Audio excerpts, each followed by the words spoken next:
This is a 40-year-old Yamaha 4-Zinger. I call it the square body quad because it's quite literally square.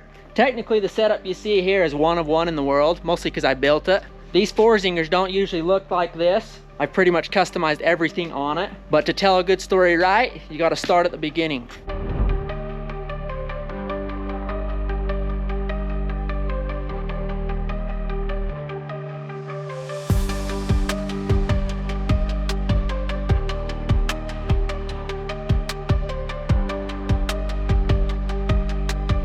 Now this Yamaha 4-Zinger, for being 40 years old, is absolutely mint. It's still got the factory warning stickers. I'm gonna pull those off. I hope it offends people. With a max speed of 20 miles an hour and an intent to pull the little gooseneck, the little 2-stroke 60 that comes factory in it will no longer work. So by the end of this video, this thing will have a 110 in it. It'll have full suspension all the way around, and it should be able to pull the crap out of this little gooseneck. Because my little Tri-Zinger, it just struggles. It's probably because it's a kid's quad, and I'm trying to pull a big old trailer with it.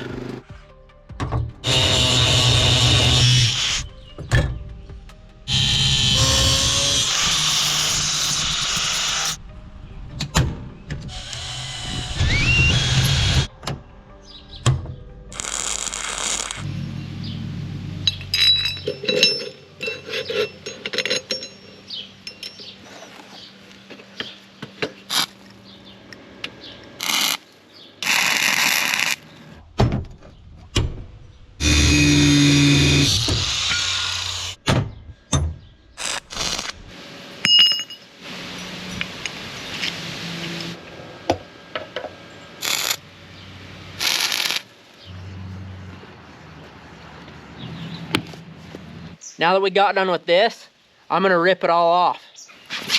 No, for real, I'm gonna go a different direction. This swing arm is a lot more quality built, and I'd just rather this one. I'm gonna do the old YouTube snap thing. Oh, first time jitters. There we go. That looks way bigger. We'll give that the old thumbs up. Nice. Now it is nose diving, but I do have a plan for that. Somehow, take this and smear it onto that in a manner that everything is straight and square.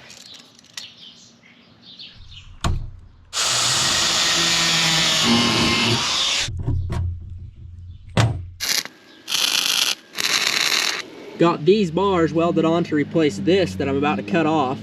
But what I'm hung up on is the simple fact that if I cut these off, there is no going back. I will be screwed. So, I think I'm gonna put everything back together and just leave it stock. I can't get myself to cut this. Oh. Oh, I freaking did it. Oh.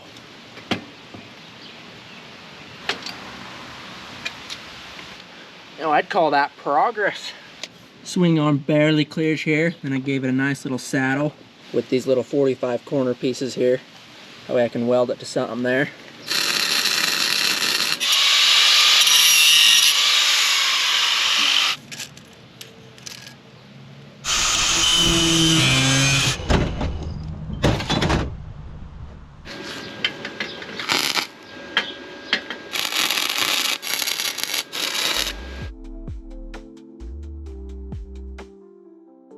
A little bit of bad news. Decided to put the plastics on, see how this thing looked, and it looks like shit.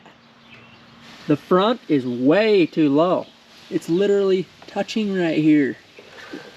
It's supposed to be way up. It looks like dog crap. But I'm not a hack, and I will fix it. But why?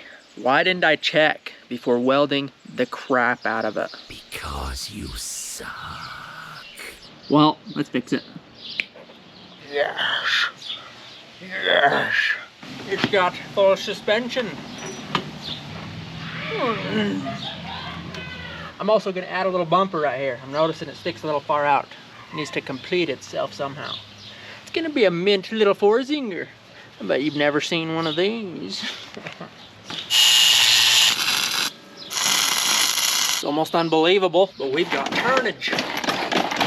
Next up, motor. This will be the final addition I just got to figure out where this motor needs mounted. Got to find its little G spot, of which I haven't found one of those before, so it might be kind of hard. I don't know what I'm looking for. Pretty much has to be sitting in perfect position, lining up with the sprocket back there. Sprocket to sprocket. As far as the motor mounts go, some Chinaman already made them for me. I just have to cut them off. This is gonna be fun.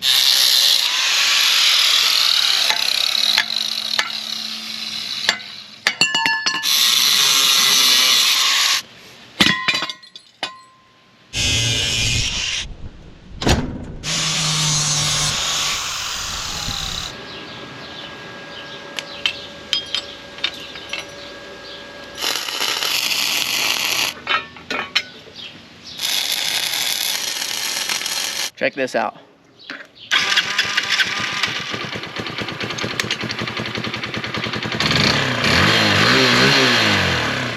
It's almost like someone got tired of videoing every little thing and decided to just finish everything. I used the stock KLX 110 plastics for the back here.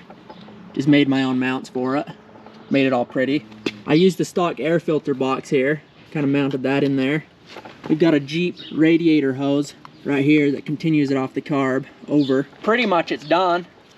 So let's make it pretty.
Shit.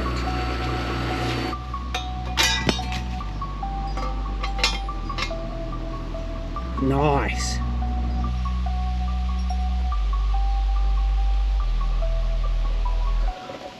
It's freaking done. As far as I know, this thing's 100% ready to ride. I haven't tried it yet. For the first test drive, I'm gonna completely redline it and dump the clutch. That way if it breaks right now for the very first time.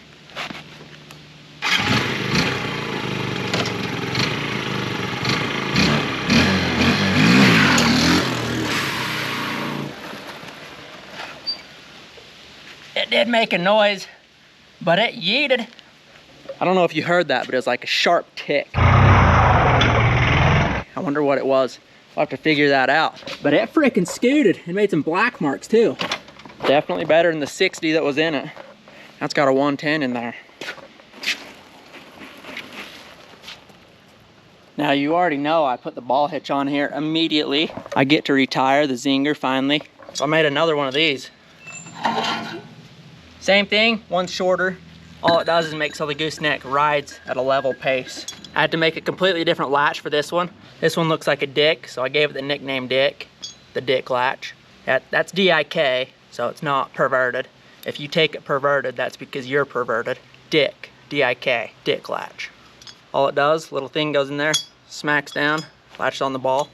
Very nice.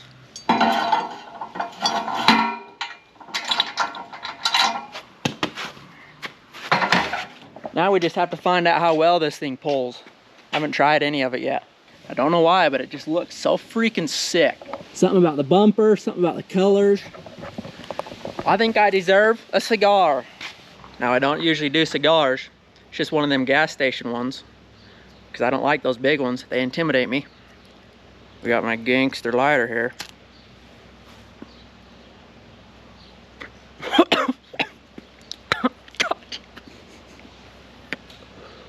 We're celebrating.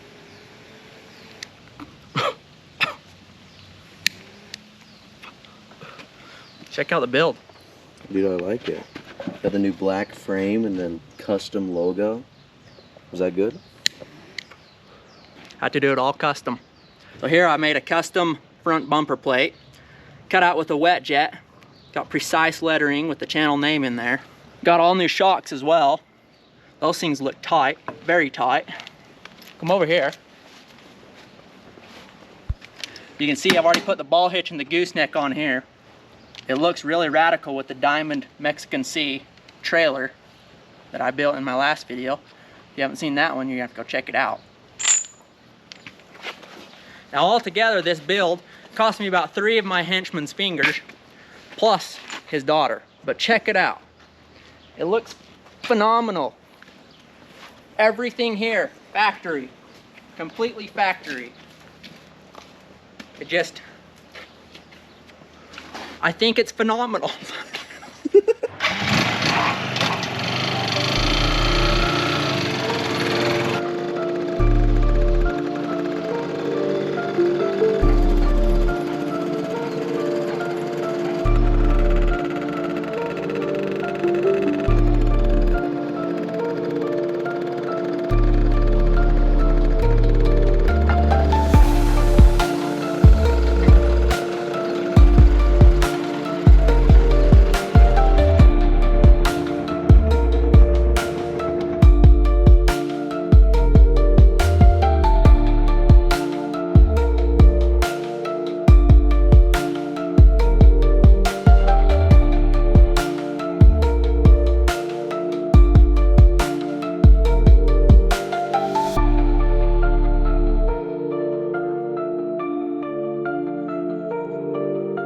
You come into my house and you build a Mexican Diamond Sea? ¿Estás tan promeso?